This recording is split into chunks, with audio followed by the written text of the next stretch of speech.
2002년 6월 5일 새벽, 미국 유타주 솔트레이크 시티의 한 조용한 주택가에서는 평소와 다르지 않은 밤이 지나가고 있었습니다. 대부분의 집들은 불이 꺼진 채 깊은 잠에 빠져 있었고, 거리에는 자동차 소리조차 거의 들리지 않았습니다. 평범하고 평화로운 그 밤에 한 가족의 삶을 완전히 뒤바꾸는 사건이 조용히 시작되고 있었습니다. 그 집에는 14살 소녀 엘리자베스 스마트가 부모님과 형제자매들과 함께 살고 있었습니다.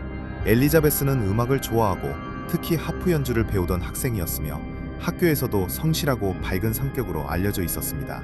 가족들과의 관계도 매우 가까웠고 친구들도 많았던 평범한 10대 소녀였습니다. 그날 밤에도 엘리자베스는 평소처럼 여동생과 함께 방에서 잠을 자고 있었습니다. 그러나 새벽 2시가 조금 넘은 시각, 집안에 예상치 못한 사람이 들어오게 됩니다. 조용한 집안에서 문이 살짝 열리는 소리가 들렸고 방 안으로 한 남자가 들어왔습니다. 그는 손에 칼을 들고 있었고 얼굴에는 위협적인 표정을 짓고 있었습니다. 갑작스러운 인기척에 잠에서 깬 엘리자베스는 순간 몸이 얼어붙은 것처럼 움직일 수 없었습니다. 남자는 낮은 목소리로 말했습니다. 소리를 지르면 가족들이 다칠 것이라고 말하며 조용히 일어나라고 협박했습니다. 그 말은 단순한 위협이 아니라 실제로 실행될 수 있는 상황이었기 때문에 엘리자베스는 아무 저항도 하지 못한 채 남자를 따라가야 했습니다. 그 장면을 바로 옆 침대에서 여동생이 지켜보고 있었습니다. 어린 여동생 역시 너무 놀라고 무서워서 움직일 수 없었습니다. 남자는 엘리자베스를 방에서 데리고 나갔고 집 밖으로 조용히 사라졌습니다. 그날 밤 엘리자베스 스마트는 그렇게 아무 흔적도 남기지 않은 채 사라지게 됩니다. 아침이 되었을 때 가족들은 곧바로 이상한 점을 발견하게 됩니다.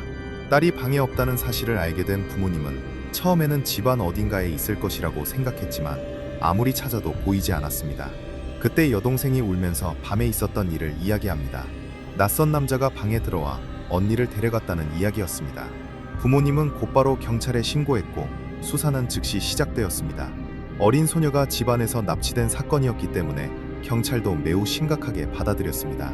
사건은 빠르게 뉴스로 퍼졌고 미국 전역에서 큰 관심을 받게 됩니다. 수백 명의 수사관이 투입되었고 주변 지역에서는 대대적인 수색이 이루어졌습니다. 숲과 공원, 도로와 건물들까지 모두 조사되었습니다. 그러나 며칠이 지나고 몇 주가 지나도 엘리자베스의 흔적은 발견되지 않았습니다. 시간이 흐를수록 가족들과 수사관들의 불안은 커져갔습니다. 납치 사건에서 시간이 오래 지나면 피해자가 위험해질 가능성이 높기 때문입니다. 많은 사람들은 점점 희망을 잃어가고 있었습니다. 하지만 놀랍게도 엘리자베스는 멀리 끌려간 것이 아니었습니다. 사실 그녀는 집에서 불과 몇 킬로미터 떨어진 곳에서 지내고 있었습니다. 그녀를 납치한 사람은 브라이언 데이비드 미첼이라는 남자였습니다. 그는 노숙 생활을 하던 인물이었고 극단적인 종교적 믿음을 가지고 있었습니다. 그는 자신이 신의 계시를 받았다고 주장하며 엘리자베스를 자신의 아내로 삼아야 한다고 믿고 있었습니다. 그와 함께 있던 여성도 있었습니다. 바로 벤다바지라는 사람이었습니다. 그녀 역시 그의 극단적인 믿음을 따르고 있었고 납치에 적극적으로 가담했습니다. 엘리자베스는 납치된 이후 두 사람과 함께 숲속에서 생활하게 됩니다. 그들은 텐트를 치고 지내며 도시와 숲을 오가며 생활했습니다. 엘리자베스는 항상 감시를 받았고 도망치지 못하도록 엄격하게 통제되었습니다. 그녀의 얼굴은 천으로 가려졌고 긴 옷을 입어 다른 사람들이 알아보지 못하게 했습니다. 놀라운 사실은 그들이 가끔 도시로 내려와 사람들 사이를 지나가기도 했다는 것입니다. 사람들은 그저 노숙자 가족 정도로 생각했을 뿐 그 소녀가 미국 전역에서 찾고 있던 실종자라는 사실을 알아보지 못했습니다. 시간은 계속 흘러갔습니다. 하루가 지나고 일주일이 지나고 한 달이 지났습니다. 그리고 결국 사건이 발생한 지 9개월이 지나게 됩니다. 많은 사람들은 이제 더 이상 희망이 없을지도 모른다고 생각하고 있었습니다. 하지만 사건은 예상치 못한 순간에 해결의 실마리를 찾게 됩니다. 2003년 3월 어느 날, 한 시민이 길거리에서 세 사람을 보게 됩니다. 긴 옷을 입은 남자와 여자, 그리고 얼굴을 가린 소녀였습니다. 그 장면을 본 순간 그 시민은 어디선가 본 것 같은 느낌을 받았습니다.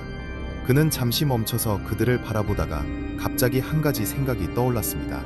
혹시 엘리자베스 스마트일지도 모른다는 생각이었습니다. 그는 곧바로 경찰에 연락했습니다.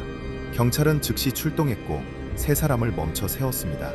경찰이 신원을 확인하기 위해 질문을 하기 시작했을 때 처음에는 아무도 대답하지 않았습니다. 그러나 경찰이 소녀에게 이름을 묻자 잠시 침묵이 흐른 뒤 아주 작은 목소리가 들렸습니다. 저는 엘리자베스 스마트입니다. 그 순간 9개월 동안 이어지던 납치 사건은 극적으로 해결됩니다. 납치범 브라이언 미첼과 공범 완다 바지는 현장에서 체포되었습니다. 엘리자베스는 가족의 품으로 돌아가게 되었고 이 소식은 미국 전역에 빠르게 퍼졌습니다. 많은 사람들은 그녀가 살아 돌아온 것이 기적과도 같은 일이라고 말했습니다. 이후 진행된 재판에서 납치범은 유죄 판결을 받았습니다. 브라이언 미첼은 결국 종신형을 선고받았고 평생 감옥에서 지내게 됩니다. 공범이었던 완다 바지 역시 긴 형량을 선고받았습니다. 그리고 사건 이후 엘리자베스 스마트는 놀라운 선택을 하게 됩니다. 그녀는 자신이 겪었던 일을 숨기지 않았습니다. 오히려 납치 피해자와 범죄 피해자들을 돕는 활동을 시작했고 많은 사람들에게 희망을 전하는 목소리가 되었습니다. 한때 미국 전역을 충격에 빠뜨렸던 납치 사건은 결국 이렇게 끝이 났습니다. 그리고 이 사건은 지금까지도 많은 사람들에게 한 가지 사실을 보여주는 이야기로 남아 있습니다. 어둠 속에서도 살아 돌아올 수 있는 용기와 그리고 끝까지 포기하지 않았던 가족과 사람들의 노력이 결국 기적 같은 결과를 만들어낼 수 있다는 사실입니다. 아마 많은 사람들이 이런 생각을 해본 적이 있을 것입니다.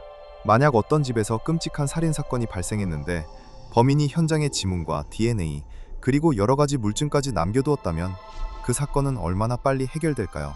대부분의 사람들은 아마 이렇게 말할 것입니다.